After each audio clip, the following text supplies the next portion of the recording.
Welcome to the deep dive. So, you've sent us a really fascinating mix of sources on rounded shoulders, posture correction, all that stuff. Yeah, a great collection. And today we're going to really dig into it. We've got articles from places like Healthline, SpineMD, HSS, some Reddit threads, which are always interesting. Definitely. And university stuff too, Rochester Medical Center, plus YouTube practitioners like Martin Kingston, Brooks Rehabilitation. Right, even Bikram Yoga London and the Mayo Clinic, a real cross-section. So our mission today basically is to sift through all this and pull out the key takeaways. What's really going on with rounded shoulders and crucially, what can you actually do about it? Exactly. And this isn't just, your standard stand-up straight lecture. Not at all. We want to get into the why, the causes, the health impacts you might not expect, and then look at the different approaches the sources suggest, all based on what you sent us. Okay, great. So let's kick things off. What exactly are rounded shoulders? And I guess, why should we even be concerned about them? Well, fundamentally, it's about your resting shoulder position. When you're just standing relaxed, are your shoulders sitting noticeably forward of, let's say, ideal alignment? Okay. Bikram Yoga London had a good visual cue. If your arms are hanging naturally, do your knuckles face more forward than to the sides? That can be a sign. Ah, I see. So it's more than just like temporary bad posture. Definitely. It's often tied to something called upper crossed syndrome. Healthline and Spine Care on YouTube mention this. Basically, think of it as some muscles getting too tight. Like the chest muscles. Exactly. Chest, front of the neck, shoulders. While others, typically in the upper back, get weak or underused. It's this imbalance. Right, like a constant tug of war going on, and the slouching side is winning. That's a good way to put it. And what happens then? What are the downstream effects? It can't just be about how it looks. Oh, absolutely not. Healthline lists quite a few potential issues. Neck pain, headaches, even lower back problems. It can limit your range of motion, maybe even affect circulation. Wow. Okay. And Bikram Yoga London adds that it puts extra stress directly on the shoulder joints themselves, leading to pain around the neck and upper back specifically. Mm-hmm. And SpineMD makes a good point, too. While, bad posture isn't the only cause of back pain, it can definitely contribute to it or make existing pain worse. Right. So it's a piece of the puzzle, potentially a significant one. Yeah. Okay. So what are the main drivers? What usually leads people down this path? The sources point to a few big ones, often overlapping. Prolonged sitting is a major culprit. SpineMD really highlights this. I bet. Yeah, think about it. Every hour you spend kind of slumped at a desk or on the sofa, you're basically reinforcing that posture, telling your body this is the new normal. Ugh, yeah. It's easy to fall into that trap, especially with work and phones. It feels constant sometimes. You're definitely not alone. And poor ergonomics ties right into that. SpineMD, Brooks Rehabilitation, Mayo Clinic, they all talk about this. Chairs without good support, screens too low. Forcing you into that hunch. Exactly. Then there's lack of activity, those muscle imbalances we mentioned, tight chest, weak back. It all feeds the cycle. SpineMD and Brooks talked about that too. And I'm guessing phones don't help. Text, Nick. Spot on. That constant looking down, it just encourages the upper back to flex forward and the shoulders to round. SpineMD and others really flagged that. Makes sense. Brooks Rehabilitation even mentioned things like car seats, so some designs can kind of push you forward. And interestingly, they brought up social factors too. Like what? Well, things like feeling self-conscious, maybe during teenage years, or even subconsciously not wanting to seem too out there or assertive, it can lead to physically closing yourself off. Wow, I hadn't really thought about the psychological side affecting physical posture like that. That's fascinating. It really is. It shows how complex this can be. So it's this whole web of influences. Now, when the shoulders start rounding forward, does the rest of the body just follow along? Pretty much, yeah. It creates a chain reaction. Brooks Rehabilitation explained this well. A forward head posture almost always comes with rounded shoulders. Your neck just follows your upper back. Okay. And then, to see straight ahead, when your head is forward, what do? You tend to tip your chin up. And that just creates this cycle of dysfunction. The neck and upper back problems kind of reinforce each other, leading to more strain. So just barking stand up straight at someone is, well, it's missing a lot. It really is. Yeah. That's a key point from Brooks Rehabilitation. Straighten your spine is good, obviously, but it doesn't necessarily fix the root issue, which is often the position of the shoulder blades. They might still be rounded forward even if you feel taller. Got it. Okay, so we understand the problem, the causes, why simple cues aren't enough. Let's get into the solutions. What are the main strategies our sources suggest? Right, so across the different materials, a few core ideas kept coming up. stretching the tight muscles, strengthening the weak ones. Yeah. That's fundamental. Then there's looking at things like posture correctors, ergonomics, consciously retraining your habits, even how you sleep, and maybe incorporating things like yoga. Let's start with stretching. Which muscles are the main targets? The big focus is usually the chest muscles, the pectorals, major and minor. Healthline, Brooks, Spine Care, they all stress stretching these out because they're often tight and pulling the shoulders forward. Makes sense. What kind of stretches are we talking about? Healthline mentioned a lateral neck stretch for the traps and scalenes, and the classic chest doorway stretch is a big one. Yeah, I know that one. They also mentioned a reverse shoulder stretch, clasping hands behind your back, but cautioned it needs some flexibility already. Don't force it. Right. And Books had some variations on the doorway stretch, didn't they, to hit different angles? Yes, exactly. They suggested the standard one with forearms on the frame at 90 degrees leaning through, but also doing one arm at a time, maybe at a 45-degree angle, and turning away slightly to get a deeper, different stretch of the pecs. Yeah. And Bikram Yoga London mentioned child's pose from yoga as a good way to gently open the shoulders. Okay, so loosening the front is key. What about the back? Strengthening the muscles that pull everything back into place. Absolutely crucial. We need to wake up those upper back and shoulder muscles that are supposed to counteract the chest pull.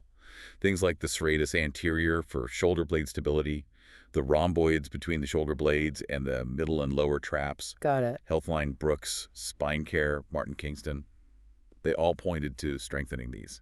And what exercises do they recommend for hitting those? They can be tricky muscles to target sometimes. Yeah, they can be. Healthline suggested prone, I, T, Y exercises lying face down, lifting arms in those shapes. Good for smaller stabilizers. Okay. Band pull-aparts are another popular one. Really focus on squeezing the shoulder blades together as you pull the band. And scapular wall slides came up a lot. Really good for alignment, strength, mobility, basically teaching the shoulder blades where they should be. Right. Martin Kingston Massage Therapy even had pictures of this, showing how important keeping contact with the wall is. Wall slides sound really foundational. Can you walk through how to do those properly? Sure. So you stand with your back flat against a wall, feet slightly out, head, upper back, butt touching the wall. Arms start down by your sides. Okay. Then raise your arms, bend your elbows to 90 degrees like a goalpost shape, keeping the backs of your arms, elbows, wrists pressed against the wall. Right. Then slowly slide your arms up the wall as high as you can without anything losing contact. Pause at the top, feel those back muscles working, then slowly slide back down. The key is control and maintaining that wall contact. That makes sense. Slow and controlled. And Martin Kingston had other visuals too, right? Yeah, they showed a prone extension lying face down, hands on head, lifting the chest slightly. A wall press up, focusing on letting the chest drop towards the wall to engage the back. Also a single arm row with a band, keeping the elbow tucked. And another prone one, holding a dowel rod behind the back and lifting it. Good variety there.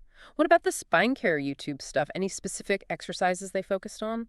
Theirs were mostly body weight dynamic moves. They had these lift-off exercises using a door frame or wall. Some seated ones too, like an imaginary face bowl, sounds intriguing, and a seated wall angel variation. Oh, okay. They also showed some stretches that blend in strengthening, like a 3-part lying stretch, a chest opener, and a prayer stretch variation that goes overhead and then into a W-white shape, pulling the elbows back and down. Really good for activating the upper back. So activating those back muscles is definitely a running theme. What about posture correctors? You see ads for those everywhere. Do they help? HSS had some good points on this. They work mainly through proprioception. Proprioception? Yeah, it's your body's sense of where it is in space. Yeah. The corrector gives you, like, gentle feedback, a little pull or pressure that reminds you, hey, you're slouching. It can help activate muscles you're not used to using. So it's like a reminder system. Pretty much a training tool. Hmm. HSS suggests picking one that's comfy, targets your weak spots, easy to use, but, and this is important, don't rely on it. Right. Use it maybe a few hours a day, max. It's an aid, not a fix. You still need to do the exercises to build your own strength. You don't want the brace doing all the work for your muscles. That's a really important distinction. Okay, let's shift to environment. Workspaces, desks, how can we set those up better? Mayo Clinic had a really thorough breakdown of office ergonomics. It's about the chair, lumbar support, height so feet are flat, armrests letting shoulders relax, Okay. enough leg room under the desk, keyboard position so wrists are straight, mouse easy to reach. And the monitor, that seems key. Definitely. Directly in front, About arm's length away, top of the screen at or just below eye level. If you use a laptop mostly, they strongly recommend an external keyboard, mouse, and stand. Makes sense. Less hunching over the laptop. Exactly. Keep things you use often close by. Use a headset for calls. And crucially, Mayo Clinic and SpineMD both hammered this home. Take breaks. Get up, move, stretch regularly. Even the best setup isn't enough if you stay frozen in place. Right, movement is still key. Absolutely. And related to that, Brooks Rehabilitation brought up retraining the brain. How so? Well, if you hold a rounded posture long enough, your brain starts to think that's normal. It adapts. So you need to consciously, actively work on repositioning.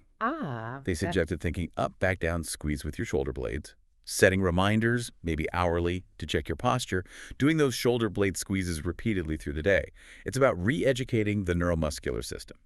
Bikram Yoga London echoed this becomes a norm if you let it. So it takes conscious effort to break that pattern. What about sleep? Does posture matter when we're lying down? Apparently, yes. University of Rochester Medical Center pointed out that good sleep posture lets your back muscles relax and heal properly.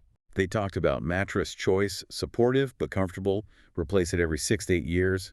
Pillows, too, need to support your neck's natural curve, keep your head aligned. Replace those yearly. Okay. Any specific tips for different positions? Yeah, for back sleepers, a small pillow under the knees. Stomach sleepers, maybe a flat pillow under the pelvis or no head pillow. Side sleepers, a firm pillow between the knees is good, and one under the head that keeps the spine straight. Maybe a rolled towel at the waist for extra support. Wow, quite specific. The main goal, they said, is keeping ears, shoulders, and hips aligned, whatever position. And when turning over, move as one unit, don't twist. I've never thought that much about sleep alignment for my shoulders. That's really useful. And you mentioned yoga briefly. Right. Bikram Yoga London highlighted cat-cow pose, great for spine mobility and stretching shoulder muscles like traps and rhomboids. And knees to chest pose for relieving lower back tension, which can be related, plus it strengthens arms and shoulders a bit. So lots of tools in the toolkit. Anything we should specifically avoid when trying to fix rounded shoulders? Well, Healthline said the main thing is avoid exercises that actually cause pain. Listen to your body. Makes sense. They also stressed balancing the chest stretching with the back strengthening and always being mindful of form during any exercise. Right. We saw some cautions on Reddit, too. One user warned against upright rows and bad shoulder press form. Another emphasized really focusing on pulling the shoulder blades down and back, engaging lats, rhomboids, lower traps, and balancing push versus pull exercises overall. Good practical tips. Yeah, and another Reddit user wisely cautioned against ego lifting with shoulder stuff. Form overweight, always. Sound advice. Okay, the big question. How long does this take? When can people expect to see results? Healthline was realistic here. It varies a lot.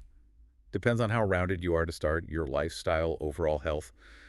Getting professional advice can give a better personal timeline. But it is possible to improve. Definitely. SpineMD was encouraging on that front. They said it's never too late to improve posture. It just might take more consistent effort if you've had the pattern for a long time. So persistence pays off. It's not a quick fix. Exactly. To kind of wrap it up, it's really a multifaceted approach, isn't it? You've got to stretch the tight bits, strengthen the weak bits, be mindful of posture all day long. Right, and during sleep. Yeah. Adjust your ergonomics, maybe use a corrector as a temporary guide while you build strength. It all works together. It really sounds like becoming more aware of your own body and making those consistent, maybe small changes is the key. Those little adjustments add up. That's perfectly put. It can lead to big improvements in how you feel and move. So maybe the takeaway for everyone listening is to just start noticing. Become aware of your posture during different parts of your day. Exactly. Ask yourself, which of these strategies could I maybe try first? How is my work set up, my phone use, even how I chill out on the couch? How is that affecting my posture? And what's one small change I could make starting today?